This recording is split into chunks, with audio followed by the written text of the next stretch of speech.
बातबार लड़की हो, किसी की जरूरत है कि आंसर जमील के बारे में कोई बात करे? सारी नाम तेरे दिल हमने दिल के मैं कौन सा सच बोल जा रहा हूँ? इसका मतलब है घर का बंटवारा कबूल कर लिया आपने। मैं तुम्हें अपने घर से निकाल दूँ तो मैं चला जाऊंगा।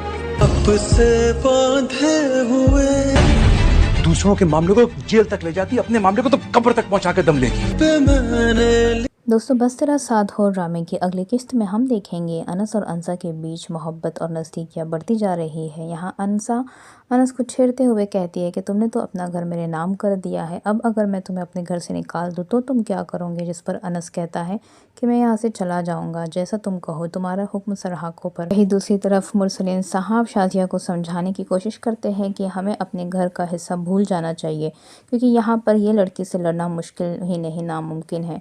जो लड़की दूसरे के मामले को जेल तक ले जा सकती है, जहाँ पर अनस और शायान के बीच जो मामला हुआ था उस पर अनस को जब जेल हुई थी तब अंसा ही थी जो उसके साथ खड़ी थी और उसने शायान को जेल तक पहुंचाया था। तो इसी की बात कर रहे हैं कि जो लड़की अगर किसी को जेल पहुंचा सकती है तो अपने मामले में तो ये कब्र तक ले जाएंगी, तो हमें इससे लड़ने की कोई ज़रूरत नहीं है। यहाँ पर हमें ये बात को रफ़ा दफ़ा यहीं पर कर देना चाहिए। लेकिन शाजिया बेगम भी चुप बैठने वालों में से नहीं है, वो ज़रूर कोई ना कोई पैतरा अपनाएंगी अंसा को इस घर से निकालने के लिए। वहीं दूसरी तरफ मुरसलीन साहब जब अपने मीटिंग से किसी काम के लिए एक रेस्टोरेंट जाते हैं, वहाँ पर वो देखते हैं कि शरीन ज़ोहिब से मिलने आई है और यहाँ पर उन्हें दोनों को साथ देकर उनके पैरों तले ज़मीन निकल जाती है। उन्हें इस बात को देखकर बहुत गुस्सा आता है कि मेरी बेटी मेरे नाक के नीचे ये सब कर रही है, चोरी छुपे वो किसी और से मिल रही है और मुझे इस बात की खबर तक नहीं है।